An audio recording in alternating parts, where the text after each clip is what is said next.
다 같이 아무도 예배하지 않는 찬양 주님 앞에 드리도록 하겠습니다.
이제 우리 다 함께 사도신경으로 신앙을 고백드리겠습니다.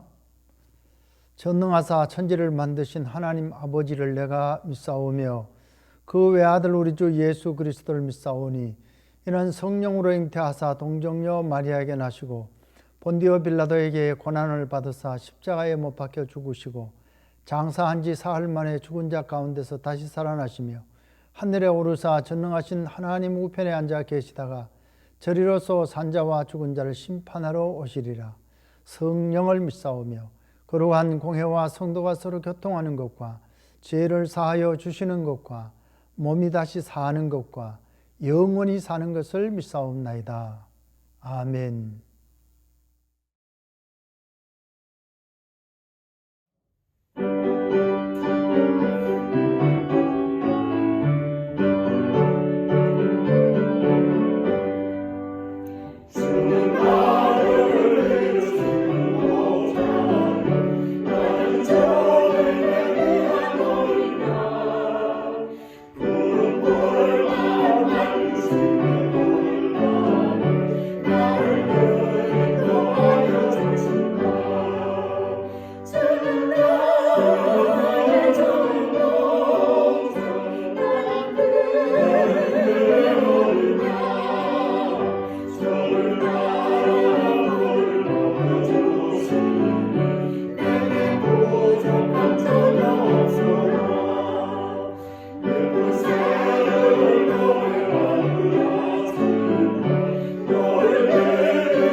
오늘 우리가 함께 나눌 말씀 갈라디아서 4장 12절부터 20절까지 말씀 보겠습니다.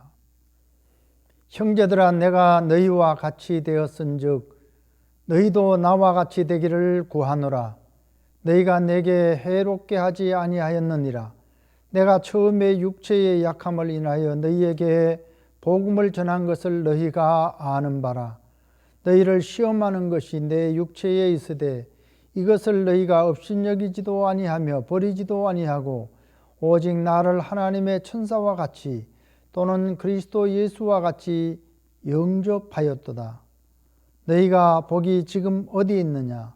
내가 너희에게 증거하노니 너희가 할 수만 있었다면 너희의 눈이라도 빼어 나를 주었으리라. 그런즉 내가 너희에게 참된 말을 함으로 원수가 되었느냐? 저희가 너희를 대하여 열심내는 것이 좋은 뜻이 아니요 오직 너희를 이간붙여 너희로 저희를 대하여 열심내게 하려 함이라. 좋은 일에 대하여 열심으로 사모함을 받음은 내가 너희를 대하였을 때뿐 아니라 언제든지 좋으니라. 나의 자녀들아, 너희 속에 그리스도의 형상이 이루기까지 다시 너희를 위하여 해산하는 수고를 하노니 내가 이제라도 너희와 함께 있어 내 음성을 변하려 함은 너희를 대하여 의심이 있음이라. 아멘.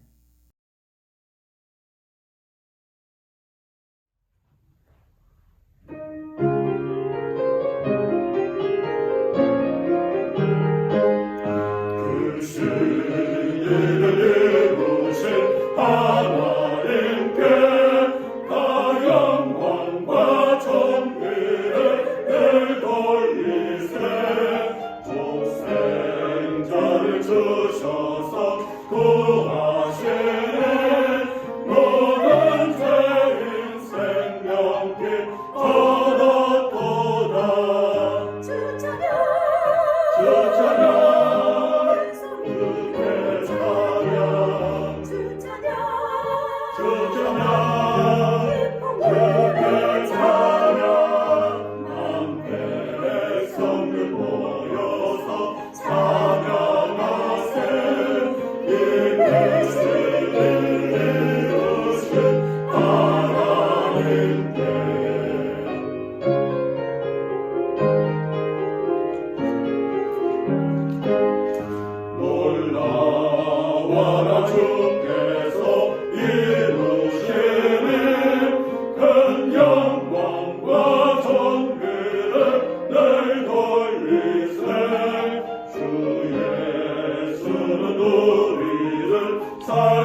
프랑스 요리 가운데 그르느이라고 하는 요리가 있는데 이 요리는 삶은 개구리 요리입니다. 손님의 식탁 위에 버너와 냄비를 이렇게 가져다 놓고 손님들이 직접 보는 앞에서 살아있는 개구리를 산채로 냄비에 넣어서 요리를 하는 것입니다. 처음부터 물이 너무 뜨거우면은 이 개구리가 펄쩍 뛰어 나오기 때문에 처음에는 개구리가 가장 좋아하고 편안히 여기는 약 15도씨의 그 미지근한 그런 온도의 물을 부어 둡니다. 그렇게 되면은 이 개구리는 기분이 너무 좋아서 냄비를 뛰쳐 나오려 하지 않고 가만히 있게 됩니다. 그리고 서서히 올라가는 이 물 온도 때문에 그 기분에 도취되어져서 개구리는 자기가 삶아지고 있다고 하는 사실도 모르는 채 결국은 45도씨에 이르게 되면은 요리로 변해지고 만다고 하는 이야기가 있습니다. 여러분, 변화가 너무 이렇게 느려지기 때문에 개구리는 자기에게 위기가 닥쳐오고 있다고 하는 것을 전혀 눈치채지도 못하고 서서히 죽어가고 있다고 하는 것인데 이것을 삶은 개구리 증후군이라 그렇게 말을 합니다. 어느 정도의 온도에 이르게 되면은 위험을 느끼고 뛰쳐나와야 하는 것인데 물이 조금씩 천천히 데워지다 보니까 때를 놓쳐버리고 결단의 시기를 놓치고 서서히 죽어가고 있는 이 개구리처럼 우리의 영적인 상태가 마치 개구리처럼 삶은 개구리 증후군에 걸려들기에 가장 좋은 그런 시기가 오늘 우리가 살고 있는 팬데믹 시대가 아닌가 이렇게 생각을 해 봅니다. 성전에 나오지 않지요. 봉헌하지 못하게 되지요. 헌신하지 않지요. 기도하지 않습니다. 말씀 공부하지 않습니다. 어쩌면 우리 육신과 마음이 개구리가 가장 편안히 여기고 또 기분 좋게 여기는 그런 모습처럼 15도씨의 물온도처럼 안락하고 편하게 느끼는 시간들처럼 우리가 보내왔고 보내고 있지 않는가 생각이 되어집니다. 위기감의 온도가 되어지게 되면은 뛰쳐나와야만이 죽음을 면하고 살 수 있는 것인데 서서히 이렇게 올라가다 보니 이것을 깨닫지도 못하고 느끼지도 못해서 결국은 죽음을 피하지 못하게 되어지게 되는 것입니다. 여러분, 이제 우리는 부활하신 예수님이 죄와 사망의 권세를 물리치시고 누우셨던 자리를 박차고 일어나고 굳게 닫혔던 돌문을 밀쳐내고 뛰어나오신 것처럼 잠자던 나의 신앙을 깨우고 편안하게 누워있던 영적 게으름의 자리에서 박차고 일어나서 갇혀있던 어둠 속에서 뛰어나와야 할 그런 시기가 아닌가 생각이 되어집니다. 계속 기분 좋은 상태, 편안한 그런 영적 상태에만 머물고 있는 것을 우리가 고집하게 된다면은 우리는 결국 사단이 좋아하는 삶은 개구리의 요리처럼 되어져서 사단의 밥이 될 수밖에 없는 그런 모습이 되어지고 또 영적 위기를 모면하지 못하게 될 것입니다. 나는 부활이요 생명이라고 선포하신 예수님은 십자가로서 우리의 죄를 대속해서 구원의 주님이 되셨고 부활로서 죽은 자 가운데서 다시 살아서 부활의 첫 열매가 되어 주심으로 믿는 자들의 영생의 보증이 되어 주신 세상에 오신 그리스도 살아계신 하나님의 아들이심을 분명하게 부활로서 확정시켜 주시고 또 천사는 무덤을 찾아갔던 여인들에게 너희가 죽은 예수님을 찾으러 왔지만은 그가 여기 계시지 않고 살아나셨다. 와서 그의 누우셨던 것을 너희 눈으로 보아라. 너희 눈으로 보아라. 살아생전에 하셨던 말씀을 그대로 생각나게 일깨워 주었습니다. 그리고 천사는 그는 여기 계시지 않을 뿐만 아니라 너희보다 먼저 갈릴리로 가셨다. 너희가 거기서 부활하신 예수님을 만나게 될 것이다. 이 소식을 가서 다른 사람들에게 전해주어라. 이것이 내가 너희들에게 전해줄 부활의 메시지다 하면서 천사가 이 말을 전해 주었을 때 여인들이 이 말을 듣고 서둘러서 부활의 주님을 전하기 위해서 달려갔다고 하는 말씀을 우리가 성경에서 볼 수 있었고 지난 주일에 말씀을 나누었습니다. 여러분, 갈릴리는 예수님께서 살아생전에 하나님의 나라 복음을 전하고 가르치셨던 복음의 현장입니다. 그리고 부활 후에는 부활의 증거를 나타내시고 또 나아가서 제자들에게 힘과 용기와 확신을 주셨을 뿐만 아니라 복음의 증인으로서 살아가기에 필요한 제 사명을 주었던 현장이기도 합니다. 이로써 제자들은 성령 강림 이후에 성령으로 충만해져서 죽는 것조차도 두려워하지 아니하고 무서워하지 아니하고 담대하게 복음을 전하고 열심히 복음을 전하게 되었던 것입니다. 예루살렘과 온 유대와 사마리아와 땅끝까지 이르러서 이렇게 그들은 열심으로 복음을 전하는 데 힘썼던 것을 볼 수가 있습니다. 스데반 집사는 부활의 복음을 전하다가 돌에 맞아 죽기도 했고, 빌립은 원수같이 여기는 사마리아 땅에 가서 복음을 또 사람들에게 전해 주었습니다. 다메섹 도상에서 부활의 주님을 만난 바울은 죽을 때까지 살든지 죽든지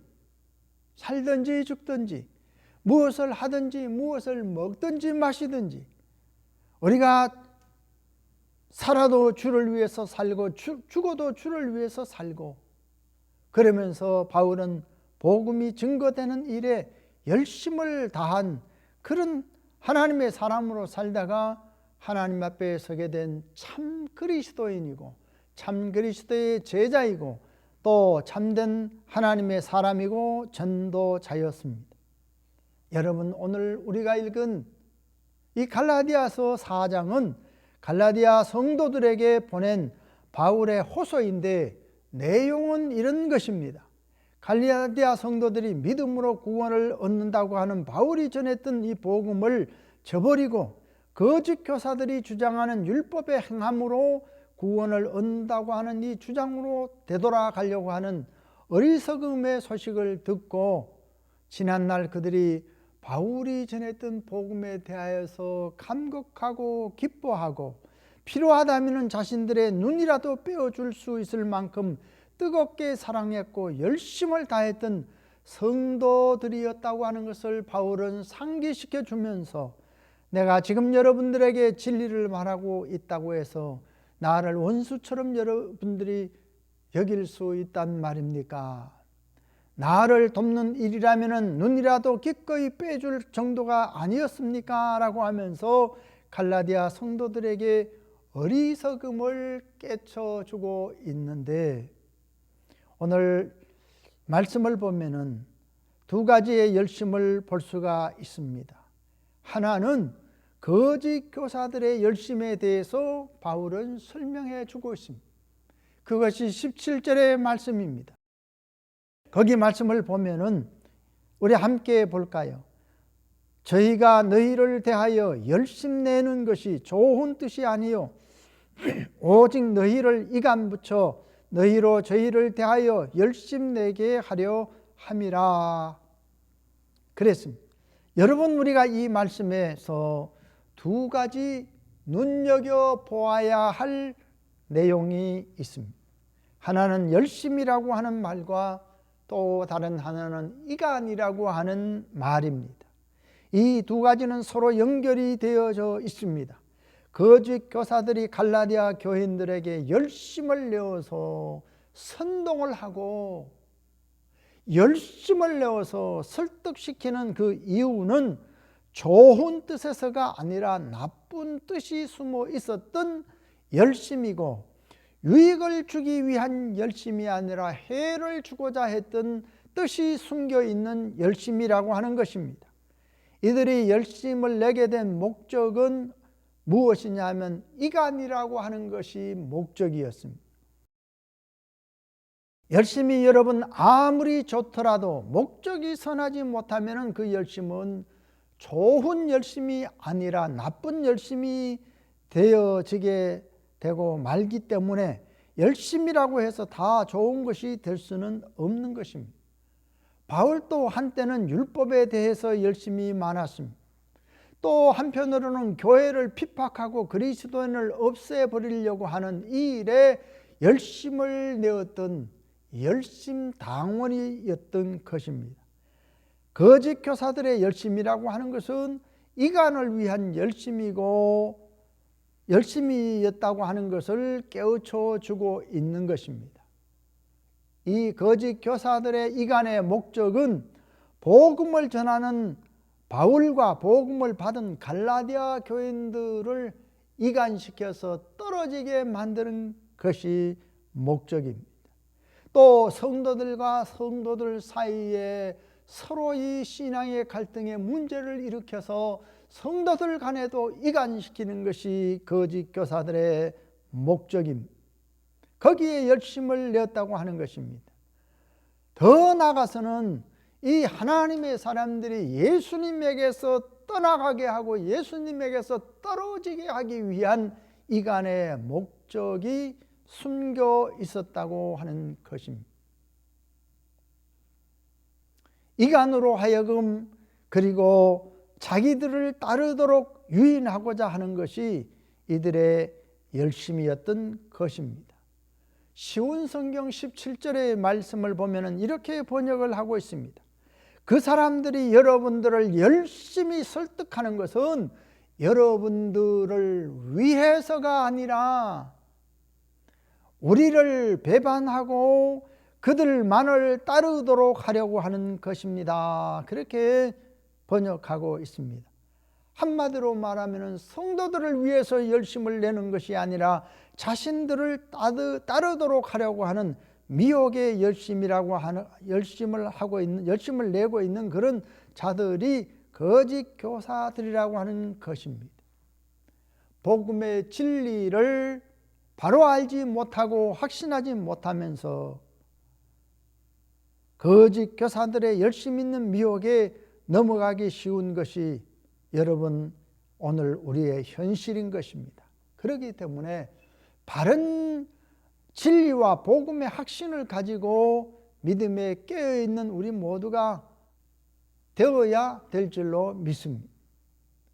두 번째 또 내용을 보면은 이 거짓 교사들의 열심과 더불어 바울의 열심을 볼 수가 있습니다.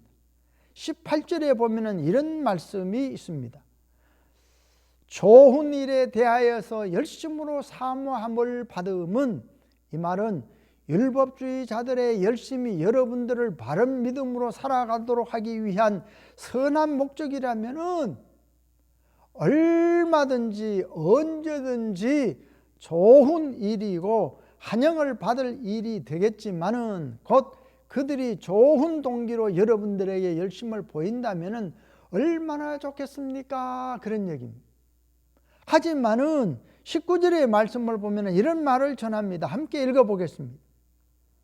나의 자녀들아, 너희 속에 그리스도의 형상이 이루기까지 다시 너희를 위하여서 해산하는 수고를 하노니 그랬습니다. 여러분, 여기서 우리는 그리스도의 형상이라고 하는 말과 해산하는 고통이라고 하는 이 말을 좀 깊이 있게 묵상을 해 보아야 될 부분인 것입니다. 여기 그리스도의 형상이라고 하는 말은 그리스도와 영적인 하나됨을 의미하는 말로서 우리 육체의 죄와 악함을 날마다 십자가에 못 박고 또 세상으로부터 분리되고 그리스도와 연합해서 사는 삶이 되어야 하는데, 아직도 이 갈라디아 교회 성도들이 그리스도와 연합된 삶을 살지 못하고 복음에 이탈해서 율법주의자들의 미혹에 되었다는 것입니다. 바울은 이들이 복음으로 구원의 길을 가도록 하기 위해서 해산의 고통을 겪었다고 말합니다. 여러분, 해산의 고통, 이것은 남자들은 모릅니다. 절대로 모릅니다. 해산의 고통, 남자들은 죽었다가 깨어나도 모르는 일입니다. 세상의 모든 남자들은 해산의 고통을 모릅니다. 지식으로는 듣고 알 수 있을지 몰라도 그 고통이 얼마나 고통스러운지 알지 못하고 경험하지 못한 것입니다. 제가 첫 목회지 이 경남 의령 가래면이라고 하는 이 가래에서 첫 목회를 했던 그런 장소인데, 교회인데, 시골이라서 이 동네에는 병원이나 의원이 없는 그런 곳입니다. 그래서 병원 한번 가기가 힘들고 어려운 그런 마을인데, 제 첫 아이 에드워드 목사님을 거기서 낳았는데, 해산할 날이 되어서 집사람이 배가 아프다고 진통을 견디지 못해서 소리를 지르는데, 얼마나 소리를 지르는지 이웃집에 들릴까 봐 소리 내지 말라고 제가 만류를 한 적이 있습니다. 얼마나 바보스러운지, 그런 고통이 있으면 택시라도 불러서 병원으로 가야 했는데 그냥 집에서 아이를 낳을 것이다 하고 병원에 갈 생각도 못하고, 또한 병원도 멀리 있을 뿐만 아니라 택시를 타고 갈 만한 그런 형편도 되지 못했던 것입니다.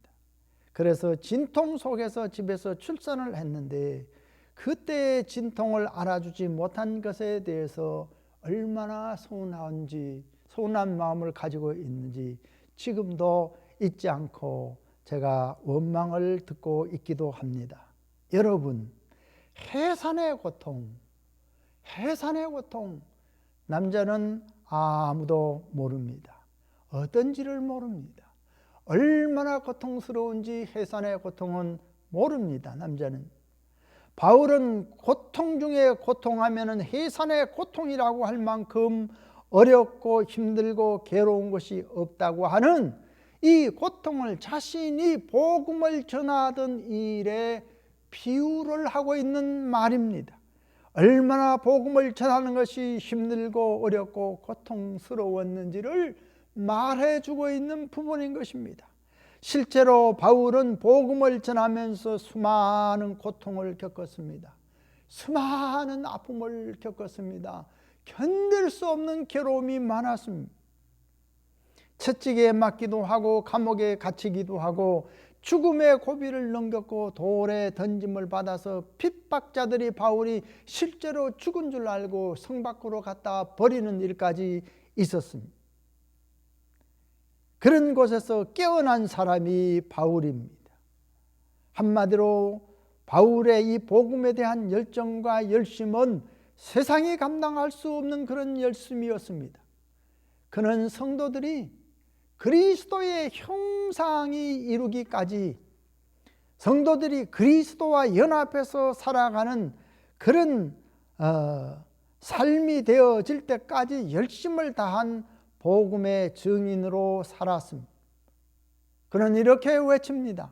너희 속에 그리스도의 형상이 이루기까지 다시 해산의 고통을 겪는다라고 호소를 하면서 복음에 대한 열정과 끊임없는 열심을 보여주고 있는 장면의 말씀인 것입니다. 여러분, 오늘 우리 그리스도인들은 정말로 어떤 믿음으로 살아가야 할까요? 우리는 깨어 복음에 열심을 다하는 믿음의 삶으로 살아가야 될 줄로 믿습니다. 그런데 우리 주변에는 우리로 하여금 바른 믿음에서 떠나게 하려고 하는 그릇된 열심을 내고 있는 거짓 교사들이 넘쳐나고 있는 것을 볼 수가 있습니다. 우리는 깨어 있어야 할 것입니다. 그런데 마치 삶은 개구리의 증후군에 걸려 있는 것처럼 우리 자신이 죽음으로 가는 위기를 모르고 안일주의에 머물러 있게 된다면 우리 믿음은 파선을 맞이할 수밖에 없을 것입니다. 잠자던 신앙을 일깨우고 누워있던 자리를 박차고 일어나야 할 것입니다. 어두움의 그림자를 만들었던 무덤의 돌문을 밀치고 밖으로 나와야 할 것입니다.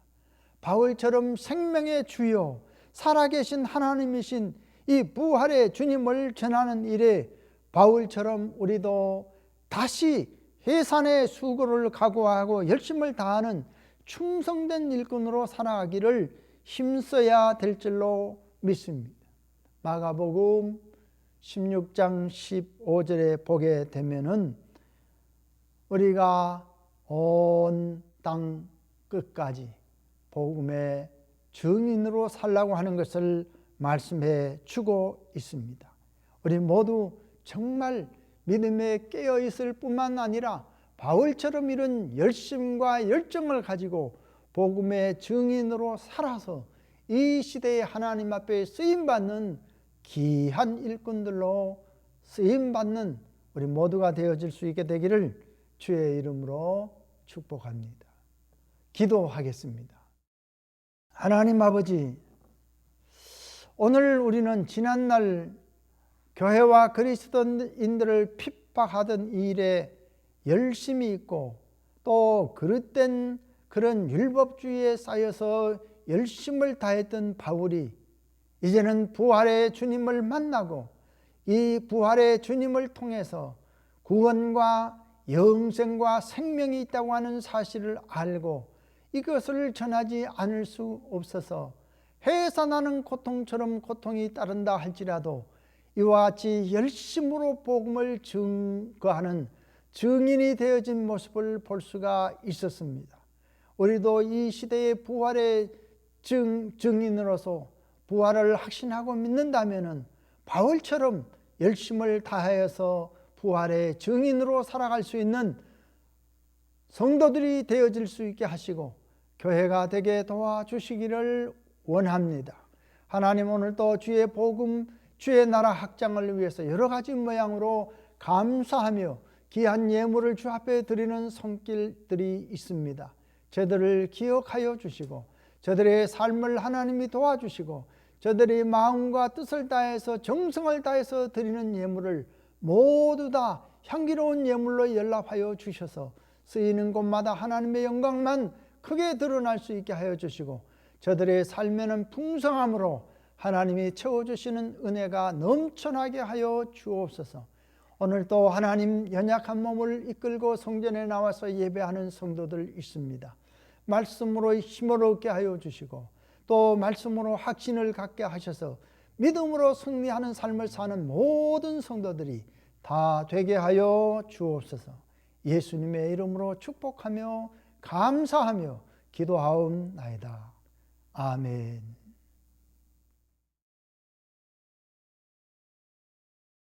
교회 소식입니다. 우리 금주 수요일에는 저녁에 온 성도들이 함께 모여서 성경을 읽고 말씀을 묵상하는 그런 시간입니다.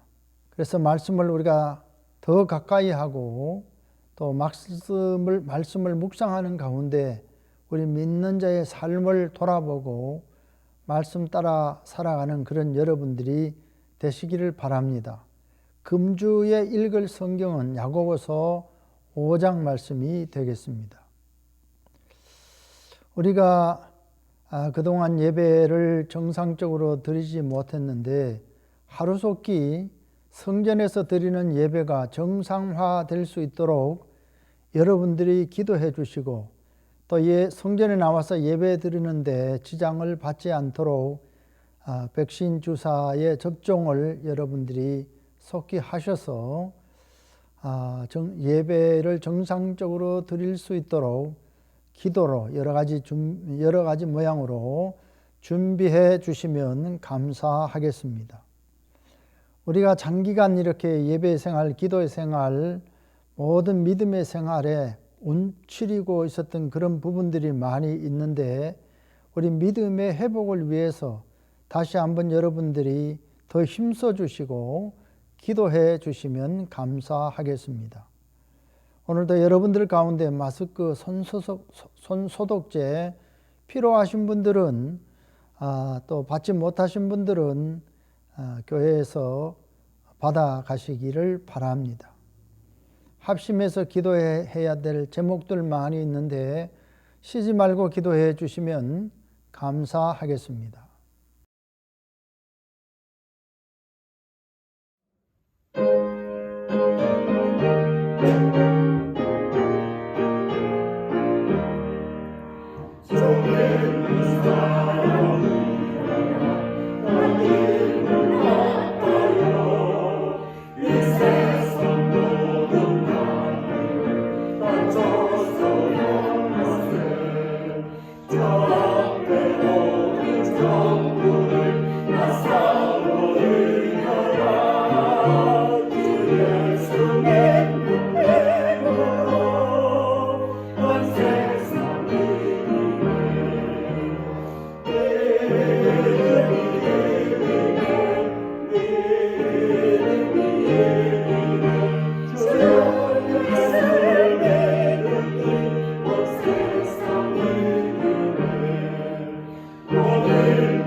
기도하겠습니다.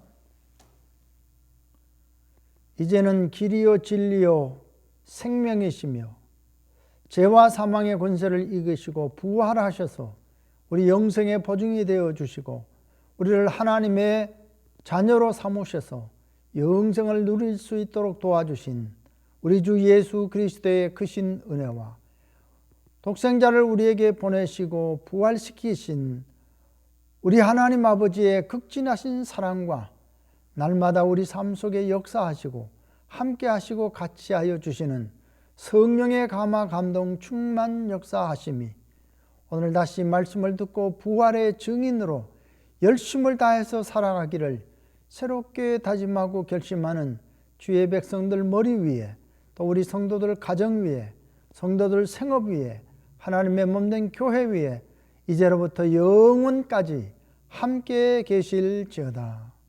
아멘.